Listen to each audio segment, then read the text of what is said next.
A cold wind blew through the busy streets of the city, where life never seemed to pause. Among the noise of car horns and the chatter of passersby, a soft, haunting melody floated through the air.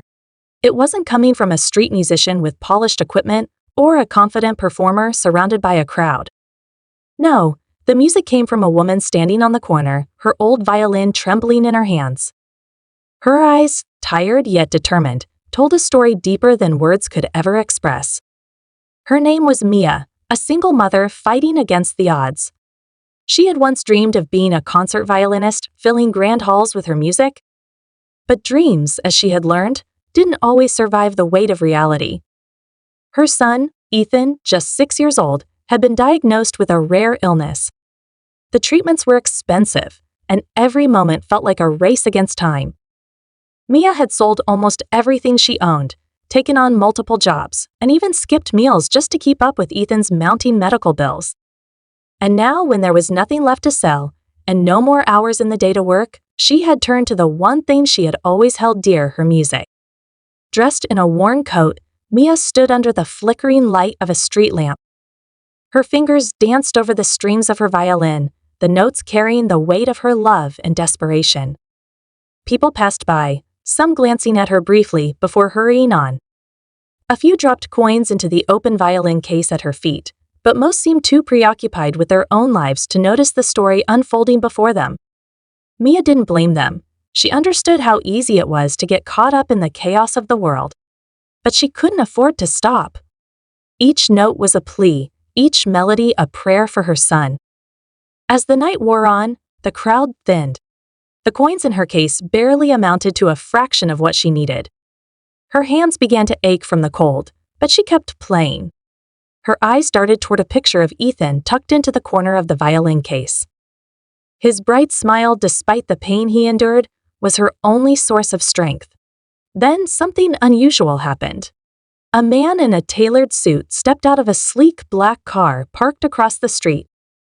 He wasn't the kind of person who would typically be wandering these parts of town, especially not at this hour. His name was James, a wealthy entrepreneur known for his success in the tech industry. He was on his way home after a long day of meetings, his mind buzzing with numbers and deals. But as he walked past Mia, the sound of her violin froze him in his tracks. There was something about the music that tugged at James's heart.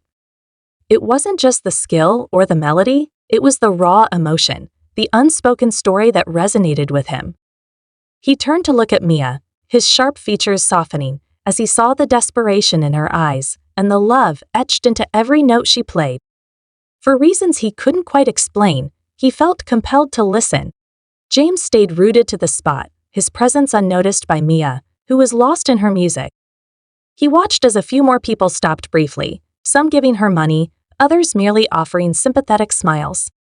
He noticed how her hands trembled from the cold, and how she glanced nervously at the dwindling coins in her case. The scene stirred something deep within him, a memory he had long buried.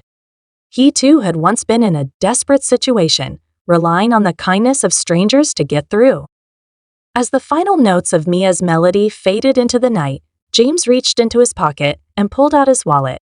But he hesitated. This wasn't just about money. He realized that Mia didn't just need financial help. She needed hope, a chance to believe that her sacrifices weren't in vain.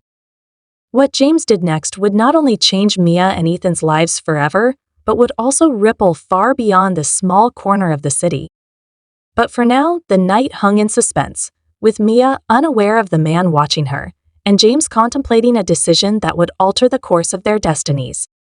James lingered a moment longer, his breath visible in the crisp night air. He wasn't sure why he couldn't walk away, why the sight of this struggling woman and her music had struck such a chord with him.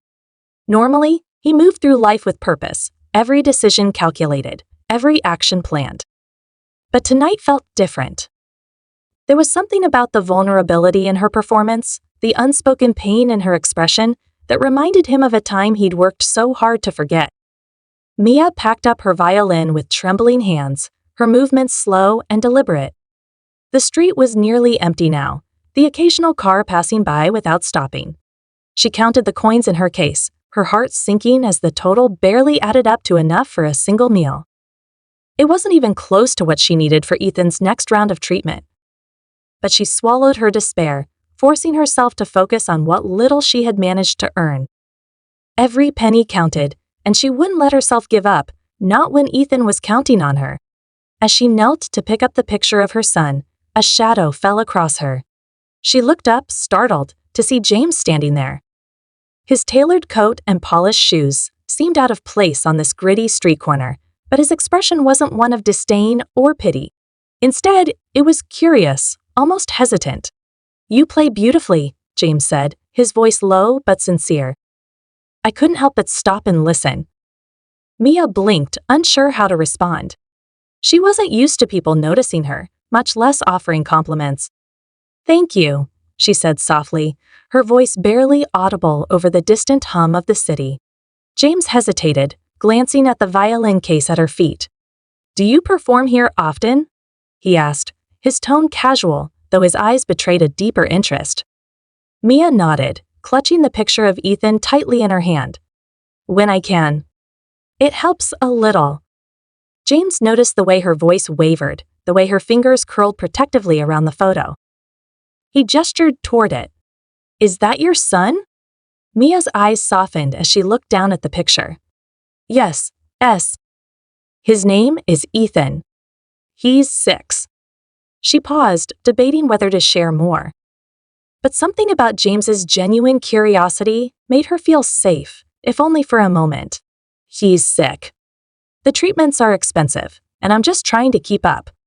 James felt a pang of something he hadn't felt in years: empathy, raw and unfiltered. He remembered what it was like to be on the edge, to feel like the world was closing in with no way out. He thought of his own childhood, the nights he'd gone to bed hungry, the days he'd watched his mother work herself to exhaustion just to keep a roof over their heads. It was a part of his life he rarely spoke about, a chapter he'd buried beneath layers of success and wealth. But tonight, it all came rushing back. "I'm sorry to hear that," James said, his voice genuine. "What kind of treatment does he need?" Mia hesitated, unsure how much to share with a stranger. But she saw no judgment in James's eyes, only concern. "He has a rare condition. The doctors say he needs ongoing therapy and medication." "It's a lot." James nodded, his mind racing. He wanted to help, but he knew better than to offer money outright. He'd learned from experience that charity, no matter how well-intentioned, could sometimes feel like pity. And Mia didn't strike him as someone who wanted pity. She was proud, determined, fighting for her son with everything she had. "Your music," James said after a moment, "it's more than just notes. It tells a story. Have you ever thought about sharing it with more people?" Mia frowned, unsure what he meant. "I don't know how I do that," she admitted. "I just play here because it's all I can manage right now." James smiled faintly, an idea forming in his mind. What if there was a way to reach more people? To share your story and your music with an audience that could truly appreciate it? Mia stared at him, her exhaustion making it hard to process his words. "I don't understand." "What are you saying?" James reached into his pocket and pulled out a business card, handing it to her. "I run a media company. We specialize in creating content that connects with people, that tells real stories. I think your story and your music could inspire a lot of people." Mia looked at the card, her fingers trembling. She wanted to believe him, to trust that his offer was genuine. But she'd learned the hard way that promises often came with strings attached. "Why would you want to help me?" she asked, her voice cautious. James met her gaze, his expression earnest. "Because I've been where you are. And because I believe in second chances." Mia didn't know what to say. The weight of her struggles, the constant battle to keep going, had left her wary of kindness. But something about James's sincerity made her want to believe that maybe, just maybe, this was the break she'd been praying for. "I'll think about it," she said finally, slipping the card into her pocket. James nodded, sensing her hesitation. "Take your time. And if you decide to give it a shot, just call me." No pressure. With that, He turned and walked away, leaving Mia standing there in the cold, her mind racing with possibilities she hadn't dared to consider before. She looked down at Ethan's picture, her heart aching with love and worry. Could this stranger really be the answer to her prayers? Or was it just another empty promise in a world that had already let her down so many times? As the city lights flickered around her, Mia couldn't shake the feeling that her life was about to change in ways she couldn't yet imagine. But whether it would be for better or worse, she didn't know. All she knew was that she had to keep fighting for Ethan, for herself, and for the slim chance that hope still existed in a world that had often seemed so cruel. Mia couldn't stop thinking about the business card James had given her. It sat in her pocket, a heavy reminder of the offer she hadn't yet decided whether to accept. She had replayed his words over and over in her mind, wondering if it was all just too good to be true. A media company, a chance to share her story, her music, with a larger audience, could that really change anything for her? For Ethan? The next few days were a blur. She continued to perform on the street corner, the same tired routine of playing her violin for passersby, hoping for enough to cover the next doctor's visit. But the weight of James's offer lingered in the back of her mind. She kept telling herself she was too busy, too exhausted to even think about it. But the truth was, she was terrified. What if she put herself out there and it didn't work? What if it was just another false hope, another disappointment? She couldn't risk that. Not when Ethan needed her more than ever. The bills kept piling up, and every time she looked at her son's fragile face, the guilt gnawed at her. She wasn't doing enough. She wasn't enough. It felt like she was drowning in a sea of impossibilities, each wave crashing harder than the last. She had always been a fighter, but now, more than ever, she felt like she was losing the battle. On the 5th day after meeting James, Maya found herself standing in front of her apartment building, staring at the business card in her hand. The small, embossed logo on the card seemed to mock her indecision. She had spent hours thinking about it, weighing the risks and the rewards, but she still couldn't bring herself to make the call. What if it was all just a scam? What if James had been lying, just another rich man trying to make himself feel good by toying with the lives of people like her? But then she thought of Ethan. She thought of his small hands, the way he clung to her when he was in pain, and the look in his eyes when she promised him things would get better. She couldn't break that promise. She couldn't let him down again. Taking a deep breath, Mia dialed the number on the card. Her heart raced in her chest as it rang, each second stretching longer than the last. She almost hung up twice, but something inside her told her to keep going, to at least hear him out. Finally, the phone clicked, and a voice on the other end answered. "Mia?" James's voice was calm, reassuring. "I'm glad you called." She swallowed, her throat tight. I'm not sure if this is the right decision," she admitted. "I've been thinking about what you said, but I don't know if I can trust it. I don't know if I can trust you." There was a pause on the other end, but when James spoke again, his tone was gentle. "I understand. It's not easy to trust someone you've just met, especially when you've been through so much already. But I'm not asking you to trust me blindly. I'm asking you to trust your music, to trust your story. People need to hear it, Mia. You're not just playing for change on the street. You're playing for something much bigger." Mia felt a tear slip down her cheek, though she hadn't realized she was crying. She wiped it away quickly, not wanting to let James hear the vulnerability in her voice. "I don't know if I'm ready for something bigger. I don't know if I can handle it." "I'm not asking you to handle it all at once," James replied. "Take it one step at a time. You don't have to do this alone." Mia closed her eyes, the weight of his words pressing down on her. Maybe, just maybe, this was the chance she'd been waiting for. She had nothing left to lose. Ethan needed her, and she needed anything that could make a real difference. "I'll do it," she said, her voice trembling but resolute. "I'll meet with you." James's voice brightened, a hint of relief in his tone. "Great. Let's set up a time. I promise you, Mia, this will be worth it." They arranged a meeting for the following day, and Mia hung up the phone, her hands still shaking. She didn't know what to expect, but for the first time in weeks, a flicker of hope ignited inside her. She could do this. She had to do this. The next day, Mia arrived at the office building James had told her to meet him at. The sleek glass doors and polished lobby were a far cry from the street corners she was used to. She felt out of place, her worn coat and scuffed shoes making her stand out in the sea of well-dressed professionals. But she pushed aside the discomfort, telling herself this was the opportunity she needed. She couldn't let her insecurities hold her back now. James greeted her in the lobby with a warm smile, his presence somehow grounding her in the unfamiliar surroundings. "You made it," he said, leading her into a meeting room where a large table sat, surrounded by several people. They were all well-dressed, their faces focused and serious as they looked up when she entered. Mia felt a knot tighten in her stomach. She hadn't expected this. She thought it would just be James and her, talking about her music, maybe recording a video. But now, it seemed like there was a whole team involved. She wasn't sure what kind of production this was, but it suddenly felt much bigger than she had anticipated. "This is our team," James said, gesturing to the group. "They're here to help bring your story to life." Mia's eyes flicked over the faces in the room. They were all watching her, waiting for her to speak, and she felt the pressure building in her chest. She had to be careful. One wrong move, one misstep, and everything could fall apart. She didn't want to be just another person whose dreams were crushed by the weight of expectations.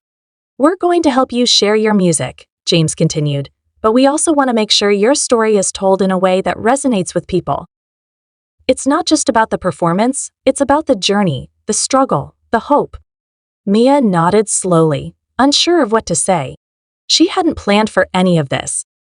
She hadn't planned for any of this to be so big. But as she looked around the room, she realized that this was it. This was her chance. It was now or never. But as the meeting continued, Mia couldn't shake the feeling that something was off. There was an urgency in the air, a tension that seemed to grow with each passing minute. The team was asking questions, making suggestions, but there was a subtle pressure in their voices, a sense that they were expecting more from her than she was ready to give. As the conversation turned toward the logistics of filming, Mia's mind raced. Was this really what she wanted? Or had she just walked into something much bigger than she could handle? The doubts began to creep in, and she felt the weight of the decision bearing down on her. Could she really go through with it? Could she trust these people with her story, her music, her son's future? The tension in the room was palpable, and Mia felt like she was standing on the edge of a cliff, unsure of whether to jump or turn back. But the truth was, there was no turning back now.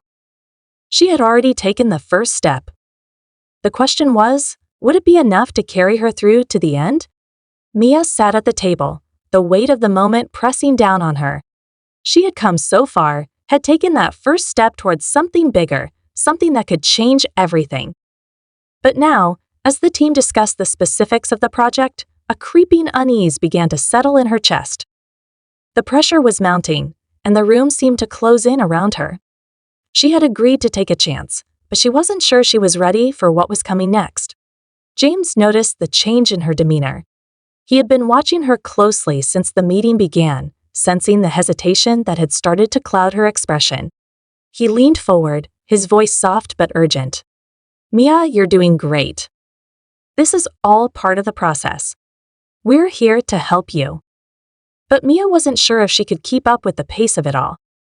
The team had already started discussing the timeline, the marketing strategies, and how they would present her story to the world. It felt like they were pushing her into something she didn't fully understand, something that was spiraling out of her control. She opened her mouth to speak, to tell them she needed more time, that she wasn't sure about all of this, but before she could get the words out, the door to the meeting room opened abruptly. A man stepped in, tall and confident, with an air of authority that immediately shifted the room's energy. He was well-dressed, his suit sharp, and his presence seemed to command attention. James looked up, his face tightening slightly as he stood to greet the man. "David, what are you doing here?" His voice was tense, but he quickly masked it with a smile. Mia's blood ran cold. Did he just say that? Did he really just suggest using her son's illness as a way to sell her story? The room was spinning. She could feel the walls closing in, the pressure from all sides. She had to make a choice: stay in this world of manipulation and greed, or walk away and figure out another way to save her son. But with every second that passed, the stakes grew higher. Ethan's life was on the line, and Mia was caught in a whirlwind of promises, manipulation, and fear. The tension was unbearable.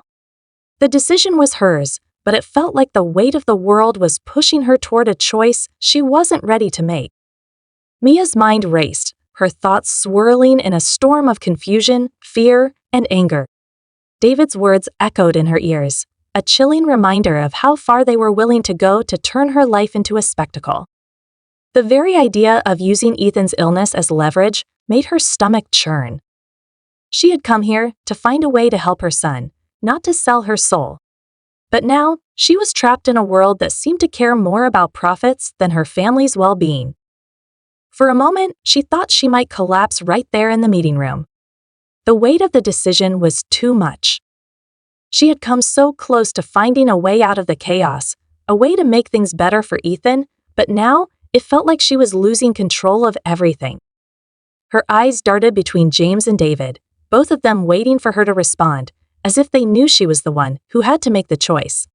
But she didn't know what to say. She didn't know what to do. "Enough," Mia finally said, her voice trembling with a mix of rage and desperation. "You don't get to use my son like this. You don't get to turn his suffering into some kind of profit-making scheme." James's face fell, but David's expression remained unchanged. "Mia, you're not seeing the bigger picture here," he said, his tone still smooth, as if he were trying to convince her with logic rather than emotion. "This is an opportunity. An opportunity to not only save your son, but to change your life forever." Mia shook her head, her heart pounding in her chest. "No. You don't get to decide what's best for me or my son. You're just looking for a story to sell. But my life isn't a product. It's real." She stood up from the table, the chair scraping loudly against the floor. "I'm leaving," she said, her voice firm despite the tears welling in her eyes. "I don't want any part of this." As she turned to walk out, James called after her. "Mia, wait. Please. Think about what you're walking away from." But she didn't stop. She couldn't. She couldn't be a part of something that used her pain for profit. She needed to find her own way, a way that didn't compromise who she was or what she stood for. Mia rushed out of the building, her breath coming in shallow gasps as she made her way to the street. The cold air hit her like a slap, but it was a welcome shock to her system. For the first time in days, she felt like she could breathe again. She had made the right choice. She was doing this for Ethan, not for anyone else. But as she walked down the street, her phone buzzed in her pocket. She pulled it out, half expecting it to be a call from James, trying to convince her to come back. But it wasn't. It was a message from the hospital. Her heart skipped a beat as she opened the text. "We've received a donor match for Ethan's treatment. The surgery can be scheduled immediately." Mia's legs nearly gave out beneath her as the words sank in. A donor match. This was the miracle she had been praying for. The doctors had told her that finding a match for Ethan's rare condition was nearly impossible, but now it was happening. She had fought so hard to keep her son alive, and now it seemed like her prayers were finally being answered. Tears streamed down her face as she stood there, the weight of everything crashing down on her. She had made the right choice. She had trusted her instincts, and it had led her to this moment. She had chosen love, not fame or fortune. She had chosen her son. As Mia made her way to the hospital, she couldn't help but feel a sense of peace settling over her. She had been so consumed by fear and uncertainty, but now she realized that sometimes the best things in life come when you let go of control and trust in the journey. When she arrived at the hospital, the doctors were already preparing for the surgery. They moved quickly, but with a calm efficiency that reassured Mia. She was by Ethan's side in an instant, holding his tiny hand as they prepped him for the procedure. "I love you, baby," she whispered, her voice breaking. "I'm right here. You're going to be okay." And for the first time in a long while, Mia believed it. The hours dragged on, each minute feeling like an eternity. But finally, the surgeon came out, a look of relief on his face. "The surgery was a success," he said, his voice filled with warmth. "Ethan is stable. We'll keep him under observation, but we're optimistic." Mia's heart soared as she collapsed into a chair, overwhelmed with gratitude. She had done it. She had fought for her son, and she had won. The road ahead wouldn't be easy, but she knew now that she could handle whatever came next. She had found her strength, her purpose, and it wasn't in the spotlight, it was in the love she had for her son. But just as she began to feel the weight of relief wash over her, her phone buzzed again. This time, it was a call from an unknown number. Mia hesitated, but curiosity got the better of her. She answered. "Mia?" It was James's voice. "I know you're probably angry with me, but I need to tell you something. Something that changes everything." Mia's stomach tightened. "What is it?" "There's more to this than you think. The donor match for Ethan, it's not a coincidence. It's connected to the project we were talking about." Mia's heart skipped a beat. "What do you mean?" "David," James's voice faltered. "David isn't just some investor. He's been involved in a lot of philanthropic work, and he's been following your story for months. He's the one who made the donation happen." Mia's mind raced, the pieces slowly coming together. She had thought David was just another businessman trying to exploit her, but now it seemed like he had been trying to help all along, though in his own complicated way. "I'm not saying it was the right way," James continued. "But David saw something in you, in your story. He wanted to help Mia. And he did." Mia stood there, stunned. The twist was more than she could process in that moment. David, the man who had made her skin crawl, had been the one to save her son's life. It was almost too much to comprehend. I don't know what to say," Mia whispered. "You don't have to say anything," James replied. "I just wanted you to know the truth. You were right to trust your instincts, Mia. You chose love over everything else. And that's what made all the difference." Mia stared at her phone, the weight of the revelation settling in. The journey had been harder than she could have ever imagined, but in the end, it had led her to the one thing that mattered most: her son's survival. And now, as the pieces of the puzzle fell into place, she realized that sometimes the answers come in the most unexpected ways. Her life was far from over. But for the first time in a long time, Mia felt like she could finally breathe easy. Mia stood still, the phone still pressed against her ear as James's words sank in. She had been through so much, and now the truth was slowly unraveling before her eyes. David, the man she had once seen as the villain, the one who had tried to turn her life into a product, had been the one to help her when she needed it the most. The realization hit her hard, like a punch to the gut. She had been so quick to judge, so wrapped up in her own fear and anger that she hadn't seen the bigger picture. As the days passed, Mia tried to process everything. Ethan's recovery was nothing short of a miracle. The surgery had been a success, and he was slowly regaining his strength. The doctors were optimistic about his future, and for the first time in a long while, Mia felt a sense of hope. She spent her days by his side, watching him sleep, holding his hand, and whispering words of encouragement. She knew the road ahead wouldn't be easy, but she was ready to face whatever came their way. The unexpected twist in the story didn't end with the surgery. Mia had always believed that the world was a place of constant struggle, where the odds were stacked against you, and you had to fight for every inch of progress. But now, she was beginning to see that there were moments of grace, moments where things aligned in ways she couldn't have predicted. She had learned that sometimes help comes from the most unexpected places, and that not everyone who offers a hand is doing so with selfish intentions.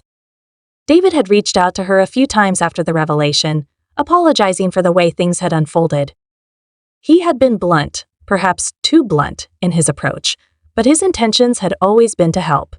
Mia couldn't bring herself to hate him anymore. She had been angry, yes, but she had also been scared of losing her son, scared of losing control, scared of being taken advantage of.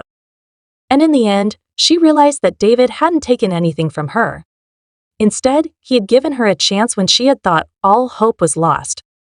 As she sat by Ethan's bedside one evening, her thoughts were interrupted by a soft knock on the door. She looked up to see James standing in the doorway, a hesitant smile on his face. He had been a constant presence in her life over the past few weeks, offering support and guidance as she navigated the chaos that had come with Ethan's illness. But now, it seemed like there was something more he wanted to say. "Hey, Mia," he said softly, stepping into the room. "How's he doing?" Mia smiled, her heart swelling with gratitude. "He's doing better. The doctors are really optimistic. It's been a long road, but I think we're finally on the right track." James nodded, his eyes filled with warmth. "I'm glad to hear that. I've been thinking a lot about everything that's happened. About how things went down with David." Mia looked at him, her brow furrowing slightly. "What do you mean?" "I think I owe you an apology," James said, his voice filled with sincerity. "I didn't handle things the way I should have. I should have trusted you more, listened to you more. I got caught up in the excitement, the potential of everything, and I didn't see how much pressure it was putting on you." Mia shook her head, a soft laugh escaping her lips. "You don't need to apologize. I was just as lost as you were. I didn't know what I was doing either. But we both learned something, didn't we?" James smiled, his eyes reflecting the understanding that had grown between them. "Yeah, we did. I think we both learned that sometimes the best things in life come when you stop trying to control everything and just let things unfold." Mia nodded, her heart feeling lighter than it had in weeks. "I think you're right. I spent so much time trying to control every little detail, trying to make everything perfect, that I almost missed the bigger picture. But now, I can see it. I can see what really matters." James gave her a knowing look. "And what's that?" "Ethan," Mia said, her voice filled with emotion. "Ethan is what matters. Everything else is secondary." James didn't say anything more, but the understanding between them was clear. They had both been on a journey, each learning their own lessons, each finding their own way. Mia had learned that the world wasn't as harsh as she had once believed. That sometimes people did things out of kindness, even when it didn't seem that way at first. And James had learned that success wasn't just about making deals or gaining fame, it was about finding what truly mattered and holding onto it with everything you had. As the days turned into weeks, Mia's life began to settle into a new rhythm. She spent her time caring for Ethan, making sure he had everything he needed as he continued to recover. She also started to think about the future, about what she wanted to do with her life once things were more stable. She had always dreamed of making a living through her music, but she knew now that her path didn't have to follow the traditional route. She didn't need to sell her soul or compromise her values to make her dreams come true. She could do it on her own terms. James and Mia had become close over the past few months, their bond strengthened by the challenges they had faced together. They had both been through so much, and now they were beginning to build something new, something that was rooted in trust and mutual respect. It wasn't a fairy tale ending, but it was real, and that was enough. One afternoon, as Maya sat at the piano in the quiet of her living room, she felt a sense of peace wash over her. She had been writing a new song, one that reflected everything she had been through: the struggle, the heartache, the hope. It was raw and honest, just like her journey. She knew that this song, this piece of music, was the beginning of something new for her. It was her way of taking back control, of telling her story on her own terms. As she played the final chords, she looked out the window, the sun setting in the distance. She had come so far, and though the road ahead was still uncertain, she knew she was ready for whatever came next. For the first time in a long time, she felt like she was exactly where she needed to be. Ethan's laughter echoed from the other room, and Mia's heart swelled with love. She had everything she needed right here: her son, her music, and the strength to face whatever challenges the future might bring. And as she sat there letting the music fill the space around her, she realized that this was just the beginning. The world was full of possibilities, and Mia was ready to embrace them all. The journey had been long, and it had tested her in ways she never could have imagined. But in the end, it had taught her the most important lesson of all, that love, family, and authenticity were the true measures of success. And with that knowledge, Mia knew she was ready to face whatever came next, with a heart full of hope and a spirit unbreakable. As the final notes of her song lingered in the air, Mia closed her eyes, letting the music wash over her. She was ready for the future, whatever it might hold. And she knew that no matter what, she would always have the love of her son and the strength to keep moving forward.